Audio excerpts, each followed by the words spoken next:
नमस्कार विद्यार्थी मित्रांनो, मी सीमा तुमचे सरस्वती गुरुकुल चॅनलवरती स्वागत करत आहे।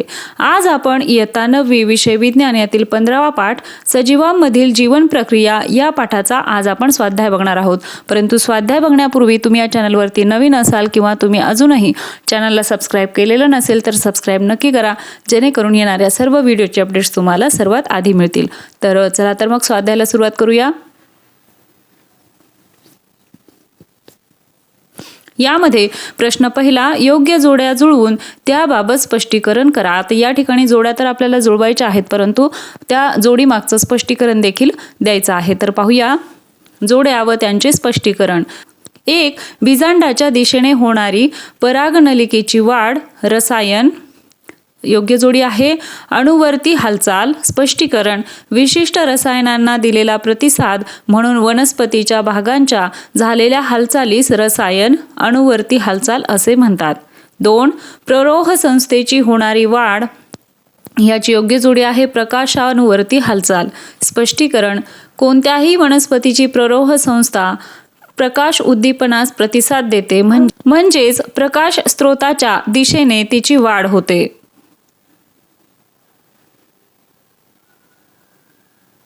3. मूळ संस्थेची होणारी वाढ, याची योग्य जोडी आहे गुरुत्वानुवर्ती हालचाल, स्पष्टीकरण वनस्पतींची मूळ संस्था गुरुत्वाकर्षण या उद्दीपनास प्रतिसाद देते, या प्रतिसादास गुरुत्वानुवर्तीय हालचाल असे म्हणतात। 4. पाण्याच्या दिशेने होणारी वाढ, याची योग्य जोडी आहे जलानुवर्ती हालचाल, स्पष्टीकरण वनस्पतीची मूळ संस्था पाणी या उद्दीपनास प्रतिसाद देते, म्हणजेच पाण्याच्या दिशेने मुळांची वाढ होते, या प्रतिसादास जलानुवर्ती हालचाल असे म्हणतात।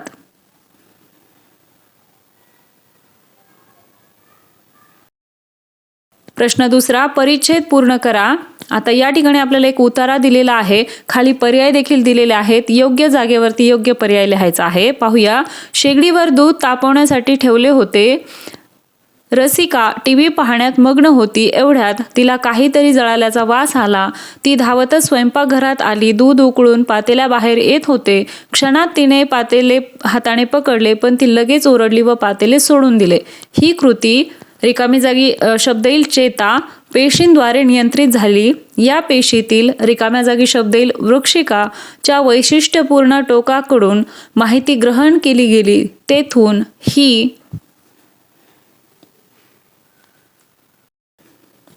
माहिती रिकाम्या जागी शब्द येईल पेशिकायाकडे व तेथून रिकाम्या जागी शब्द येईल अक्षतंतूच्या टोकाकडे पाठवली गेली। टोकाकडे निर्माण झालेली रसायने चेतापेशीच्या अतिसूक्ष्म पोकळीतून, म्हणजेच रिकाम्या जागी योग्य शब्द येईल संपर्क स्थानामधून जातात। अशा प्रकारे रिकाम्या जागी शब्द येईल आवेगाचे शरीरात वहन होते आणि आवेग रिकाम्या जागी शब्द आहे चेतापेशीकडून दुसऱ्या रिकाम्या जागी शब्द आहे स्नायू पेशीकडे पोहोचवले जाऊन रिकाम्या जागी शब्द आहे प्रतिक्षिप्त क्रिया पूर्ण होते। तर अशा प्रकारे हा परिच्छेद किंवा उतारा आपल्याला पूर्ण करायचा आहे।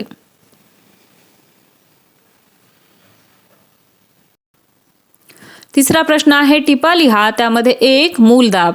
उत्तर आहे 1. मुळांच्या पेशी या जमिनीतील पाणी आणि खनिजे यांच्या संपर्कात असतात। 2. हा दाब झुडुपे, लहान वनस्पती तसेच लहान वृक्षांमध्ये पाणी वर चढवण्यासाठी पुरेसा असतो। 3. संहतीमध्ये असलेल्या फरकामुळे पाणी आणि खनिजे मुळांच्या पृष्ठभागावरील पेशींमध्ये शिरतात, यामुळे या पेशी ताठर होतात, त्यामुळे त्यांच्या लगतच्या पेशीवर त्या दाब निर्माण करतात, यालाच मूलदाब असे म्हणतात।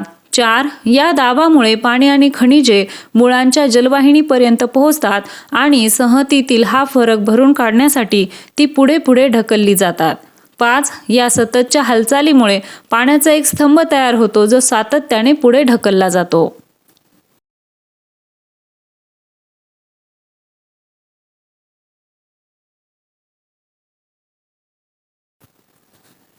2. बाष्पोच्छवास। उत्तर आहे 1. बाष्पोच्छवासामुळे पाणी व खनिजे शोषून घेणे आणि ते सर्व भागांना पोहोचवणे यासाठी मदत होते। 2. वनस्पती पानांवरील पर्णरंध्राच्या मार्फत बाष्परूपाने पाणी बाहेर टाकतात, या पर्णरंध्रातून बाष्पोत्सर्जन होते, या क्रियेला बाष्पोच्छवास असे म्हणतात।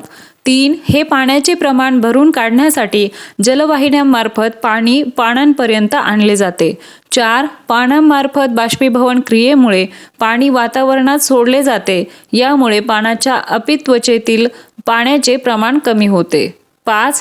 पर्णरंध्राभोवती 2 बाह्य आवरणयुक्त पेशी असतात. त्यांना रक्षक पेशी म्हणतात. या पेशी पर्णरंध्राची उघडझाप करण्यावर नियंत्रण ठेवतात.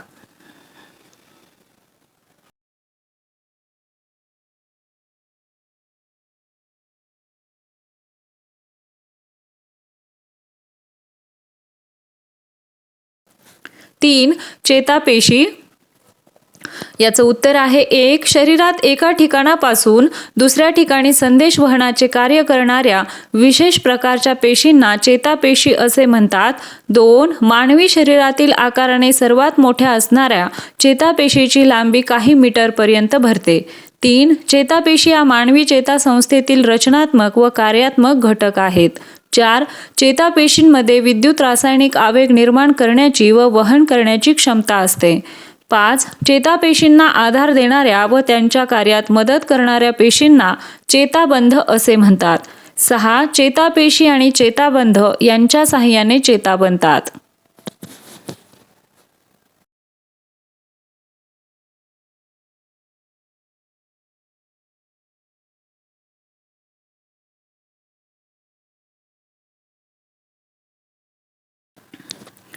चार. मानवी मेंदू. याचं उत्तर आहे 1. मेंदू हा चेतासंस्थेचा प्रमुख असा नियंत्रण करणारा भाग असून डोक्याच्या कवटीमध्ये म्हणजेच करपरेमध्ये तो संरक्षित असतो. 2. मानवी मेंदूची रचना अतिशय नाजूक परंतु अत्यंत विकसित आहे. 3. आपल्या मेंदूची डावी बाजू शरीराच्या उजव्या बाजूस तर मेंदूची उजवी बाजू शरीराच्या डाव्या बाजूस नियंत्रित करते. 4. प्रौढ मानवाच्या मेंदूचे वजन सुमारे 1300 ते 1400 ग्रॅम इतके असून तो सुमारे 100 अब्ज चेतापेशींचा बनलेला असतो. 5. प्रमस्तिष्क, अणुमस्तिष्क व मस्तिष्कपुच्छ हे मानवी मेंदूचे 3 महत्त्वाचे भाग आहेत. 6. मेंदूची डावी बाजू आपले संभाषण, लिखाण व तर्कसंगत विचार नियंत्रित करते तर उजवी बाजू आपल्या कलाक्षमता नियंत्रित करते.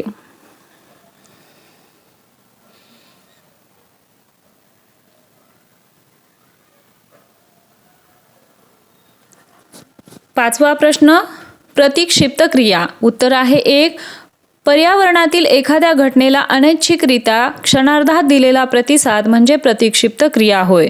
2. आपण काही घटनांना काहीही विचार न करता प्रतिक्रिया देतो किंवा त्या प्रतिक्रियेवर आपले कोणत्याही प्रकारचे नियंत्रण नसते.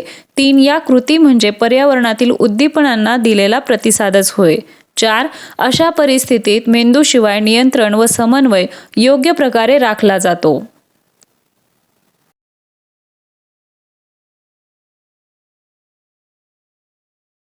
प्रश्न चौथा, खालील नमूद ग्रंथीची संप्रेरके व कार्य स्पष्ट करा. त्यामध्ये 1. पीयूषिका. उत्तर आहे 1. वृद्धी संप्रेरक, हाडांच्या वाढीला चालना देणे. 2. अधिवृक्क ग्रंथी संप्रेरक, अधिवृक्क ग्रंथीच्या स्रवण्यास चालना देणे. 3. औटू ग्रंथी संप्रेरक, औटू ग्रंथीच्या स्रवणास चालना देणे.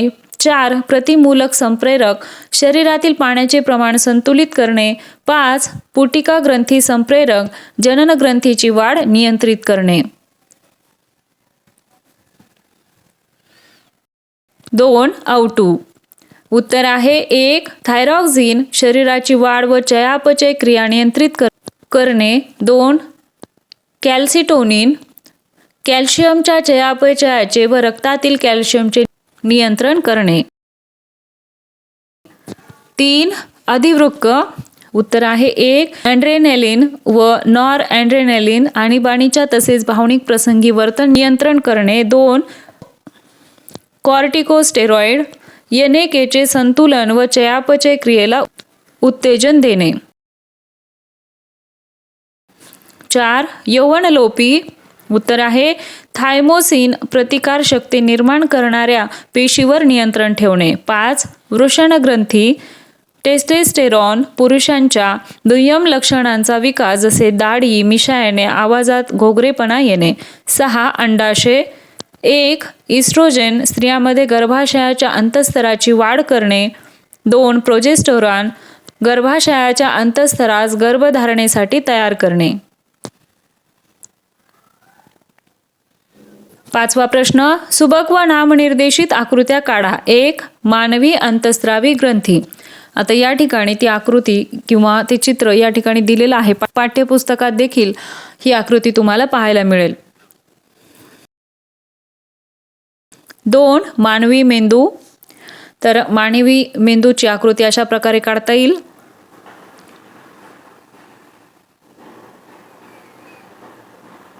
3. नेफ्रॉन.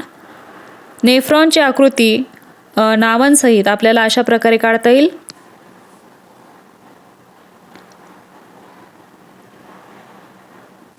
4. चेतापेशी. चेतापेशीची आकृती या ठिकाणी दिलेल्याप्रमाणे काढता येईल.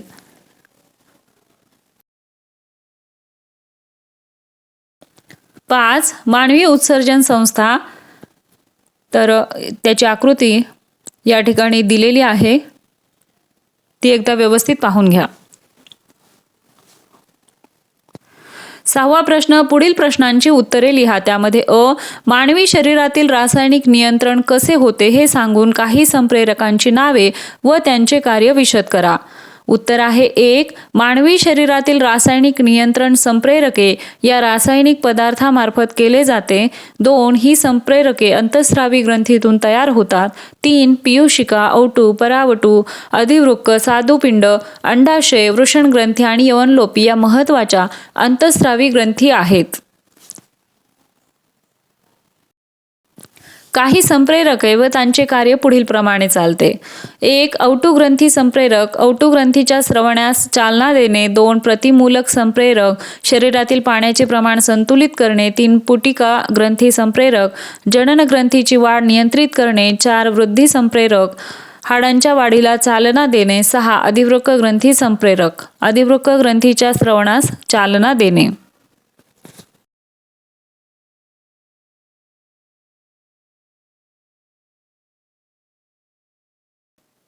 आ. मानवी व वनस्पती उत्सर्जन संस्थेतील फरक स्पष्ट करा. तर उत्तर पाहूया.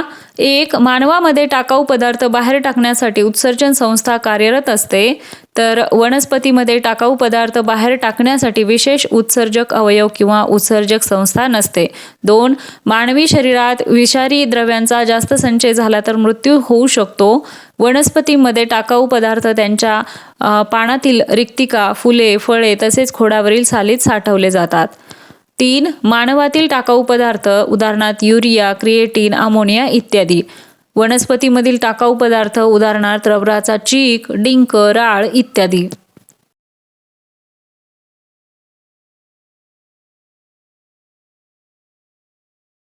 ही वनस्पतीमधील समन्वय कशा प्रकारचा असतो याचे सोदाहरण स्पष्टीकरण द्या. उत्तर आहे 1. समन्वय घडवून आणण्यासाठी वनस्पतीमध्ये प्राण्यांप्रमाणे चेतासंस्था किंवा स्नायू संस्था नसतात. 2. वृद्धी संलग्न आणि वृद्धी असंलग्न हालचाली वनस्पतीत समन्वय घडवून आणतात, यांनाच अनुवर्तन किंवा अनुवर्ती हालचाल म्हणतात. वनस्पतीतील वृद्धी संलग्न हालचालींचे प्रकार. 1. जलानुवर्ती हालचाल. वनस्पतीची मूळ संस्था पाणी या उद्दीपनास प्रतिसाद देते, म्हणजेच पाण्याच्या दिशेने मुळांची वाढ होते. या प्रतिसादास जलानुवर्ती हालचाल असे म्हणतात.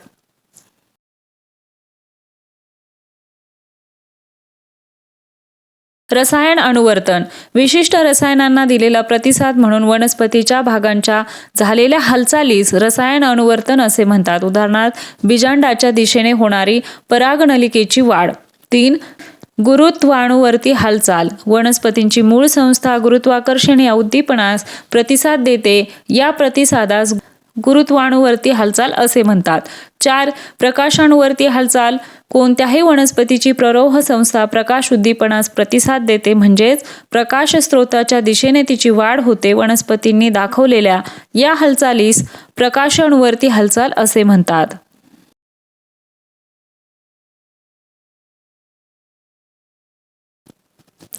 भोवतालच्या परिसरात बदलांना प्रतिसाद म्हणून वनस्पतीतील संप्रेरके वनस्पतीमध्ये विविध प्रकारच्या हालचाली घडवून आणतात. वनस्पतीतील अशा हालचालींना वृद्धी असंलग्न हालचाल असे म्हणतात. उदाहरणार्थ 1. प्ररोहाच्या अग्रभागात तयार होणारे ऑक्झिन नावाचे संप्रेरक पेशी विवर्धनाला मदत करते. 2. खोडाच्या वाढीसाठी जिब्रेलिन्स हे संप्रेरक मदत करते. 3. पेशी विभाजनासाठी सायटोकायनिन्स हे संप्रेरक मदत करते. तुमच्या शब्दात सोदाहरण स्पष्टीकरण द्या. त्यामध्ये समन्वय म्हणजे काय? उत्तर आहे 1. म्हणजेच सजीवातील विविध क्रियांचे पद्धतशीर नियमन म्हणजे नियंत्रण होय आणि विविध क्रिया क्रमवार घडवून आणणे म्हणजे समन्वय होय. 2. सजीवातील विविध अवयव संस्था किंवा अवयव आणि भोवतालच्या परिसरातील विविध उद्दीपने यांच्यामध्ये योग्य समन्वय असेल तरच तो सजीव आपले जीवन सुरळीतपणे जगू शकतो. 3. उदाहरणार्थ हृदयाचे ठोके आणि श्वासोच्छवासाची गती यात कायम समन्वय असतो. पुढचा प्रश्न आहे मानवी उत्सर्जन ही प्रक्रिया कशी चालते?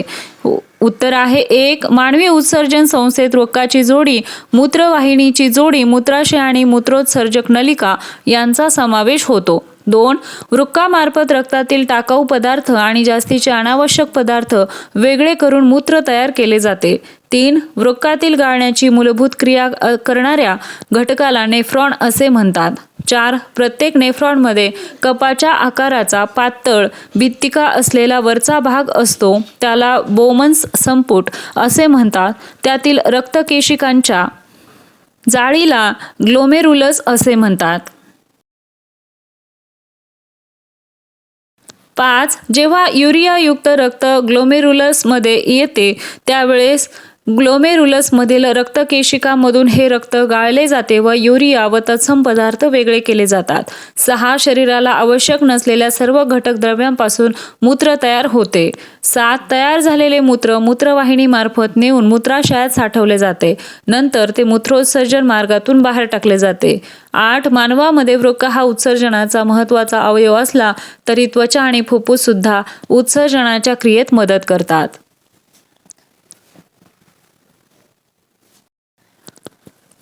वनस्पतींमधील उत्सर्जन मानवी जीवनास कसे उपयुक्त ठरते? उत्तर आहे 1. वनस्पतींमधील काही टाकाऊ पदार्थ मानवासाठी उपयुक्त असतात. उदाहरणार्थ 1. रबराचा चीक याचा उपयोग रबर उत्पादने बनवण्यासाठी होतो.